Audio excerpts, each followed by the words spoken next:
আলহামদুলিল্লাহ, ঔষধমুক্ত নিরাপদ জীবন কিভাবে গড়ে তুলব আমরা কয়েকটা ভিডিওতে দেখবেন। ভালো ও সুস্থ থাকতে সয়াবিন তেল এবং সাদা চিনি খাওয়া ছেড়ে দিন। আরে সর্ষের তেল সব ফেলা দিচ্ছে ভাই। কিনছি। এই রবিউল ভাই, আপনি এগুলো কি করতেছেন? হ্যাঁ, তেল সব ফালাই দিতেছেন। এত দামি তেল কি অনেক ফ্যামিলি চলে এই তেল দিয়ে, জানেন আপনারা? গরিব মানুষ তেল কিনে খেতে পায় না, আপনি দামি খাঁটি সরিষার তেলটা ফেলে দিচ্ছেন। ভাই, এটা কোনো কাজ হইলো? কি হয়? বাত হয়। বাত কি জন্য হয়? অনেক কারণে বাত হয়, তার মধ্যে একটা কারণ হলো এই সর্ষের তেল।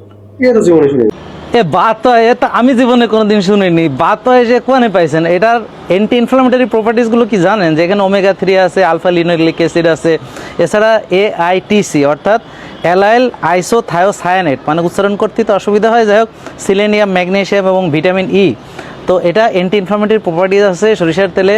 বরং আমরা আবহমান গ্রাম বাংলার মানুষ সরিষার তেল মালিশ করে বাতের ব্যথা থেকে মুক্তি পেয়েছি। আর আপনি এসে করছেন বাতের ব্যথা হয়, সে কোয়ানে পাইলেন? কোন একটু হার্টটা কি করে? সব সময় এরকম পাঞ্চ করতে, তাই তো? এই বেচারা হার্টের ক্ষতি করার মাস্টার। কি করলেন? হার্টেরও ক্ষতি করে? সর্বনাশ! সায়েন্স তো আর এক কথা বলতেছে। এখানে ওমেগা 3, এটা কিন্তু হার্ট হেলদি একটা ফ্যাট। আপনারা জানেন যে ইনফ্লামেশন কমাতে সাহায্য করে। আর ইনফ্লামেশনের কারণে কিন্তু রক্তনালীতে প্রদাহ হয়ে তারপরে ব্লক হয়ে অ্যাথেরোস্ক্লেরোসিস হয়ে হার্ট অ্যাটাক করে। তাহলে অ্যান্টি ইনফ্লামেটরি এখানে কি কি গুণাবলী আছে সরিষার তেলে? যেমন ওমেগা 3, আলফা লিনোলিক অ্যাসিড আছে, তারপর হচ্ছে অলিক অ্যাসিড আছে, যেটা LDL যে কোলেস্ট্রলটা আছে মানে HDLটা বাড়ায় এবং খারাপ LDL কমায়। LDL-এর ভিতরে আবার ভালো খারাপ আছে, অক্সিডাইজড কোলেস্ট্রল। যাক, এত বিস্তারিত বললে তো বুঝবেন না। তা আমি এই জন্য সংক্ষেপ করে বলার চেষ্টা করতেছি।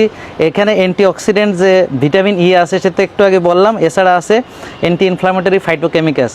তার মানে এই গুগলে তো আর এক কথা করছে। এখন আপনি বললেন এটা হার্টের জন্য সমস্যা, আমি তো দেখতেছি এটা হার্টের জন্য আরও হেলদি। দরকার আছে ভাই, পৃথিবীর এই সবচেয়ে বড় বড় দেশগুলো যে এটা নিষিদ্ধ করছে, কেন করছে? স্বাস্থ্যের জন্য চরম ক্ষতিকর। আমরা তো স্বাস্থ্যের ভালোর জন্য খাই, যে সোয়াবিনের তেল ক্ষতির জন্য আমরা সরিষার তেল। সবাই আমরা বড় বড় দেশে যা করবে তা কি সব ঠিক? হ্যাঁ, ওরা যদি হেরোইন খায় সেটা ঠিক হয়ে যাবে। ওরা যদি মনে করেন ছেলে ছেলে বিয়ে করে, তাকে ঠিক হয়ে যাবে। বড় বড় দেশ যা খাবে, ওরা যে সয়াবিন খাচ্ছে, ওদের দেশে যে হার্ট অ্যাটাক বাড়তেছে, ওদের ইনসুলিন রেজিস্ট্যান্স, আমেরিকাতে 88% লোকের ইনসুলিন রেজিস্ট্যান্স, তাদের কার্ডিওভাস্কুলার রিস্ক ফ্যাক্টর বাড়তেছে দিন দিন। হার্ট অ্যাটাকের পরিমাণ, ডায়াবেটিসের পরিমাণ এবং ক্যান্সারের পরিমাণ উন্নত বিশ্বে দুয়ে বাড়তেছে। কোভিডে দেখেন তারা কি পরিমাণ অবস্থা খারাপ হয়ে গেছে। হ্যাঁ, তাদের ইমিউন সিস্টেমের অবস্থা দেখেছেন আপনি? ওই সেই বড় বড় দেশের কথা করছেন, ওরা যা করে সব কি ঠিক? তো ওরা তো তাহলে এই সয়াবিন নিষেধ করে না কৃষির জন্য। ওদের তো সয়াবিনে যে মানব শরীরের জন্য ক্ষতি, এর প্রমাণ পাওয়া গেছে। আর ইন্দুরের উপরে গবেষণা করে তারা প্রমাণ করেছে যে আপনার ইউরিক অ্যাসিড ক্ষতিকর। হ্যাঁ, তা ইউরিক অ্যাসিড কোনটাকে বলে আর ইউরিক অ্যাসিড কোনটাকে বলে এটা তো বলবো। আপনি যে এখানে ভুল করলেন সেটা আমি বুঝে দেওয়ানি। তো এখন আসেন যে এই হার্টের জন্য সমস্যা, এটা কি কোনো গবেষণায় প্রমাণ পাওয়া গেছে? কোনো গবেষণা কিন্তু এটা কোনো মানব শরীরের উপরে গবেষণা হয়ই নাই, প্রমাণ পাওয়া তো দূরের কথা। ইন্দুরের উপরে হাই ডোজে দেওয়া হয়েছে। আর ইন্দুর কি মাংস খায়?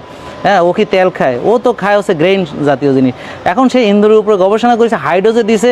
তো যেই পরিমাণ ডোজ দিছে, এটা যদি আপনার শরীরে দিতে হয় তাহলে 1 লিটার তেল একবারে বসে খেতে হবে। তা আমরা কোনো দিন তাই খাই? তা এই জন্য এই যে উন্নত বিশ্বে যা করবে তা সেটিক সেটা মনে করেন না। আবহমান গ্রাম বাংলার মানুষ এই যে এই তেল খেয়ে গ্রামে কারো হার্ট অ্যাটাক ছিল না। এখন দেখেন আপনার বাংলাদেশে কি পরিমাণ লোক এই যে সয়াবিন খাচ্ছে হার্ট অ্যাটাক হচ্ছে, সানফ্লাওয়ার খাচ্ছে হার্ট অ্যাটাক হচ্ছে। তো এই ডাটাগুলো দেখলে বোঝা যায় না?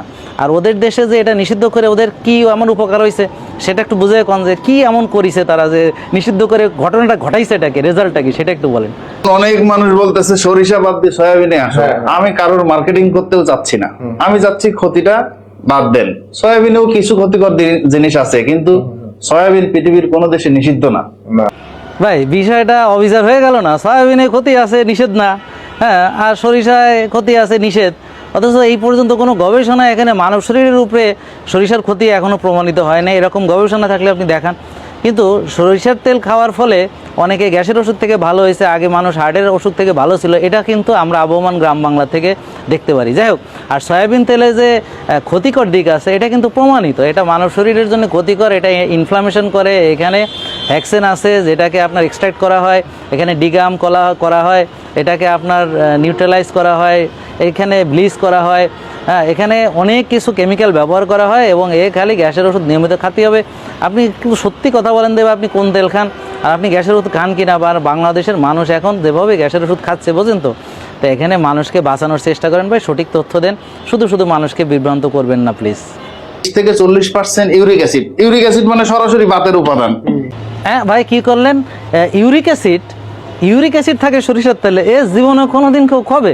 ইউরিক অ্যাসিড মানব শরীরে তৈরি হয়, সেটা আমরা প্রসেসড ফুড খাই, আল্ট্রা প্রসেসড ফুড খাই, প্রসেসড মিট খাই, হ্যাঁ, সে ঠিকভাবে পানি খায় না, লাইফস্টাইল ঠিক নেই, ঘুম ঠিক নেই, হ্যাঁ, তো যার ফলে আমাদের বডিতে অ্যাসিডিক একটা এনভায়রনমেন্ট তৈরি হয়, আমার ইউরিক অ্যাসিড তৈরি হয়। এখান থেকে আপনার যে গেটে বাত যেটা বলেন, হ্যাঁ, যে খোঁচা খোঁচা দেয়, যে আপনার হ্যাঁ একদম ক্রিস্টালের মতো করে, তো এগুলো হচ্ছে আলাদা একটা জিনিস। আর ইউরিক অ্যাসিড যেটা, সেটা হচ্ছে যে সরিষার তেলে যেটা পাওয়া যায়, সেটা অল্প পরিমাণে খেলে ক্ষতি নেই, আর যদি অনেক বেশি পরিমাণে খান, যেটা আমাদের পক্ষে খাওয়া সম্ভব না, তাহলে সেটা ক্ষতি। তা আমরা অবশ্যই খাঁটি ঘানিতে ভাঙানো যে তেল, সেটা খাওয়ার চেষ্টা করব। কাঠের ঘানি হতে হবে, অল্প পরিমাণে ব্যবহার করব, এগুলো বেশি হিটে নিব না, এগুলো আনস্যাচুরেটেড যেহেতু, সে কারণে বেশি হিটে করলে অক্সিডাইজড হবে। তো এই জন্য আমরা সাবধানতা অবলম্বন করব, সেটা সঠিক, কিন্তু তাই বলে এই না হ্যাঁ যে আমরা এটা খাবোই না, ভেবে ফেলে দিতে হবে, হ্যাঁ, বা আর একটা তেলকে আমরা মনে করেন গ্লোরিফাই করার জন্য এটার বদনাম করব। তো এই বিষয়গুলো আপনারা খেয়াল রাখবেন। সবাইকে ধন্যবাদ, ভালো থাকবেন। তো আরও আমি তথ্যভিত্তিক যে উপাত্তগুলো আছে সেগুলো আমরা কমেন্ট সেকশনে দিয়ে দিব। আসসালামু আলাইকুম। ভালো ও সুস্থ থাকতে সয়াবিন তেল এবং সাদা চিনি খাওয়া ছেড়ে দিন। সুস্থ ও রোগমুক্ত থাকুন। টিপ হলো পরকন। জানেন কি ৮০% সমস্যার কারণ মাত্র ২টি? ইনসুলিনের আধিক্য, ফাস্টিং ইনসুলিন, রিপোর্ট ১০০ চাই। যে কোনো পরামর্শের আগ ঠিক করুন। স্বাস্থ্য টিপস পেতে নানিবাড়ি সাবস্ক্রাইব করুন। ধন্যবাদ।